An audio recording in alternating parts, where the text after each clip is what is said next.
Hello everyone, hope you're doing well. It's time to have a chat about warthunder and the kind of future of it in terms of these SAM vehicles. We've talked about the impact of these SAM vehicles and what they're going to have on the game, which is overall very positive.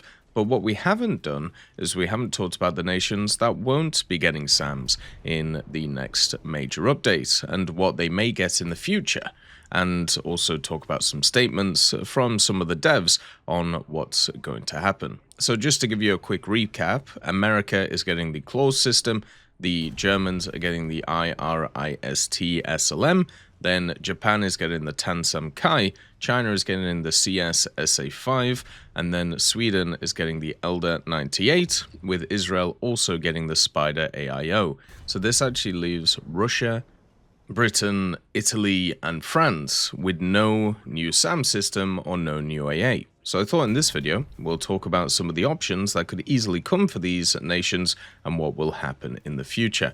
Just to give you a little bit of kind of a recap of what some of the devs said on the sneak peek stream, BVD actually said other nations will get their SAMs in the next set of updates, and they'll be similar value to the ones that we already see in the game. So for example, a lot of the NATO nations will get the IRIS versions of their kind of SAM systems. So in this video, we're going to go through the options of what these guys can get and also what's probably going to turn up. As always, if you enjoy the content, make sure to subscribe and also like the video. Let's get started. So when it comes to Russia, there are two main options for the type of SAM system that we see in the game. One's a little bit older, one's a little bit newer, and then there's a bunch of derivatives based off these things. So the first one is the 2K12 Cub. Now, the Cub is a surface-to-air missile system which was developed mainly in the 60s, and it's still in service today. But once again, it's one of those things where basically you just have a million variants of it, which now serve today with a lot more improvements compared to the 1960s version. Basically, there has been a ton of these built, and also, of course, the missiles for them, there's been a ton of those built too. Now, what this is you have a standard tracked vehicle, which is actually the GM578 chassis, and then basically what ends up happening is you just stick 3 missiles on the top of it. This is your missile launcher vehicle. There's also other vehicles that go along with it, since it's a multi-vehicle SAM system. You have the 1S91 radar, which is usually part of it. So basically, you have the 1S91, and this one actually targets the stuff that's coming in. Basically, the other part of it is the radar system, and also the Cub itself have many different variants which change, well, basically what actually has on top of it, whether it's the actual missile itself or whether it's the actual strength of the radar, because when it comes to the system, you can technically run a bunch of different radars with it as long as it is linked to the missile system. Now, the missile itself, which is on the Cub, is variants of the 3M9. Basically, this is a pretty large missile. It's not small at all. It has a 60 kilo warhead on it, and also it can go nearly Mach 3, and it can go around about 15 miles, which is pretty impressive. It's also a semi-active radar homing missile, which definitely is interesting, because that means that it has to actually keep the lock the whole way through until probably very close to the target, otherwise it's not going to go in. One of the things about the newer systems that we're seeing in War Thunder is they're actually active radar homing or IR guided, so therefore they're a lot more kind of fire and forgetty instead of you having to lock the whole time. So this might actually go against the kind of Cub setup. Now, as I said, there's a bunch of different Cubs.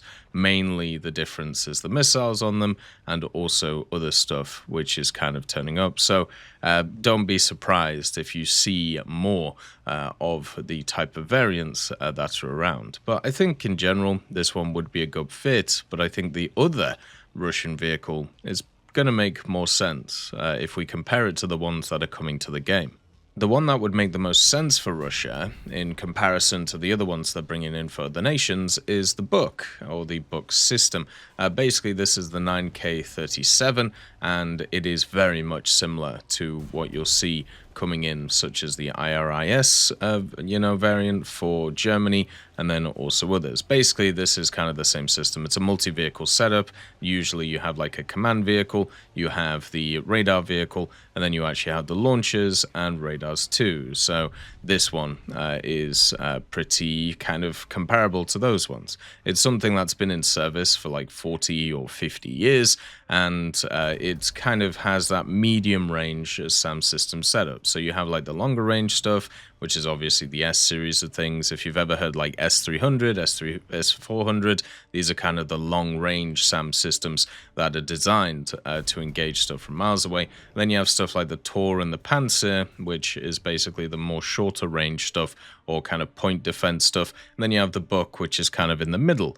Now, the Book is also a further development of the Cub. So you had the Cub, and then they took the ideas from that and then basically made the Book. The Book also has a million variants of it, which you can kind of obviously, see, because the vehicle's been around for a long time, and, Russia has been in quite a few conflicts over the last 40 years, so they have tried to improve the systems as they go. This one actually uses a different setup. Basically, it has the 9M38 missile, which kind of turns up, and the launcher technically holds more missiles as well, which is kind of fun. It's a Mach 3 capable missile. It has a 30-kilometer range to it, and also a 70-kilo kind of warhead on it, which is pretty nuts. It's another one which is a semi-active radar homing missile, though. I don't know if there was other variants of it that are active radar homing, because technically, there are some modernized versions of it, like the 9M317, but I'm pretty sure that's a different missile which has turned up, and that's much more modern. So if you actually have a look at the Book systems, we're probably going to get a way more modern one. But the problem with it is, as you go way more modern with these things, it gets a little bit crazy. So, for example, something like the later on missiles on stuff like the Book M3, they run the 9M317M, which is the active radar homing missile, which has a very good range to it too, and generally is, from like the 2010s to the 2020s.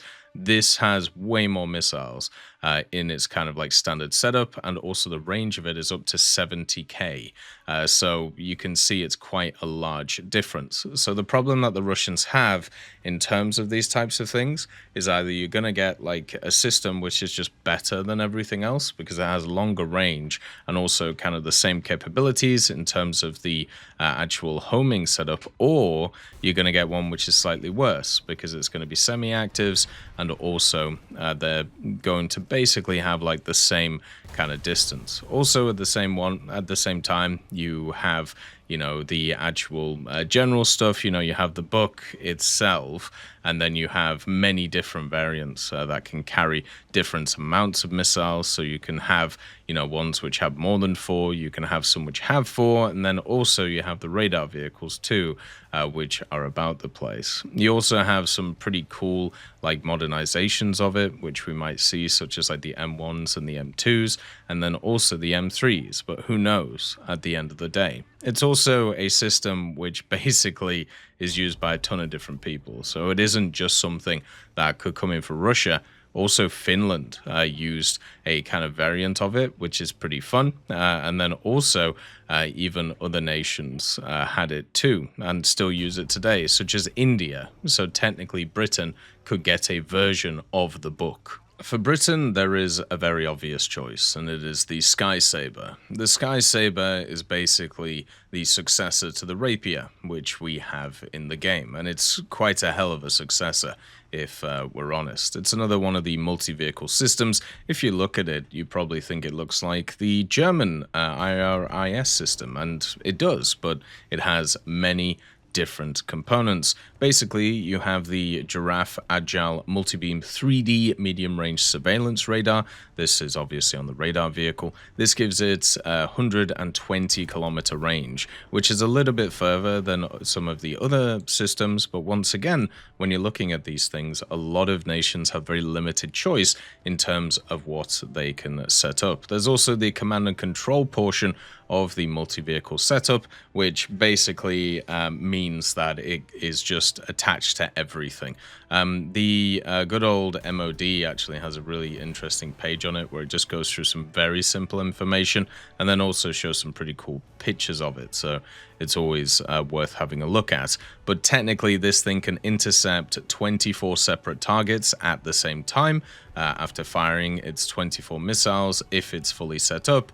And then also, at the same time, it's able to engage them from a decent distance out. Now, what is the missile that this system uses? If it has the data link capabilities, if it has the really powerful radar, well, the area where it kind of gets let down in terms of War Thunder is actually the missile, which I know sounds weird, but it is just how it is. It actually uses the Common Anti-Air Modular Missile.